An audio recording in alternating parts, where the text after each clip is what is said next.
اسماعیل بن ابراہیم یعنی ابن الیہ نے ابو حیان سے، انہوں نے ابو زرعہ بن عمر بن جریر سے، اور انہوں نے حضرت ابو ہریرہ رضی اللہ عنہ سے روایت کی، کہا رسول اللہ صلی اللہ علیہ وسلم ایک دن لوگوں کے سامنے تشریف فرما تھے۔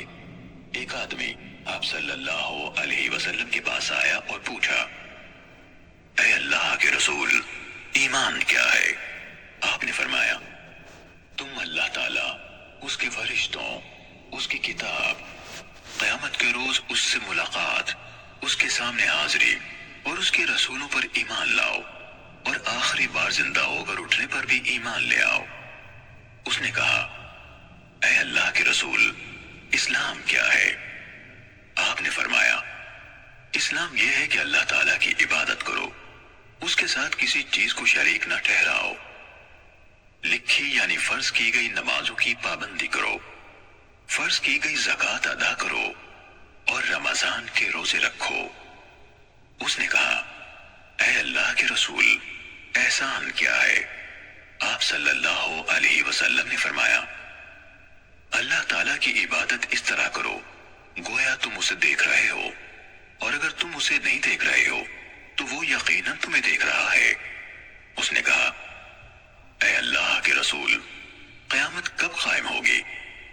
آپ صلی اللہ علیہ وسلم نے فرمایا، جس سے سوال کیا گیا ہے وہ اس کے بارے میں پوچھنے والے سے زیادہ آگاہ نہیں، لیکن میں تمہیں قیامت کی نشانیاں بتا دیتا ہوں۔ جب لونڈی اپنا مالک جنے گی تو یہ اس کی نشانیوں میں سے ہے، اور جب ننگے بدن اور ننگے پاؤں والے لوگوں کے سردار بن جائیں گے تو یہ اس کی نشانیوں میں سے ہے، اور جب بھیڑ بکریاں چرانے والے اونچی اونچی عمارتیں بنانے میں ایک دوسرے سے مقابلہ کریں گے تو یہ اس کی علامات میں سے ہے۔ قیامت کے وقت کا علم ان 5 چیزوں میں سے ہے جنہیں اللہ تعالیٰ کے سوا کوئی نہیں جانتا ہے۔ پھر آپ صلی اللہ علیہ وسلم نے یہ آیت پڑھی، بے شک اللہ تعالیٰ ہی کے پاس قیامت کا علم ہے، وہی بارش برساتا ہے، اور وہی جانتا ہے کہ ارحام یعنی ماؤں کے پیٹوں میں کیا ہے۔ کوئی زیرو نہیں جانتا کہ وہ کل کیا کرے گا، نہ کسی متنفس کو یہ معلوم ہے کہ وہ زمین کے کس حصے میں فوت ہوگا۔ بلا شبہ اللہ تعالیٰ علم والا خبردار ہے۔ حضرت ابو ہریرہ رضی اللہ عنہ نے کہا، پھر وہ آدمی واپس چلا گیا تو رسول اللہ صلی اللہ علیہ وسلم نے فرمایا، اس آدمی کو میرے پاس واپس لاؤ۔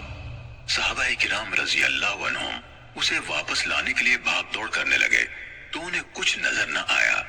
رسول اللہ صلی اللہ علیہ وسلم نے فرمایا، یہی جبرائیل علیہ السلام تھے جو لوگوں کو ان کا دین سکھانے آئے تھے۔ صحیح مسلم حدیث نمبر 97۔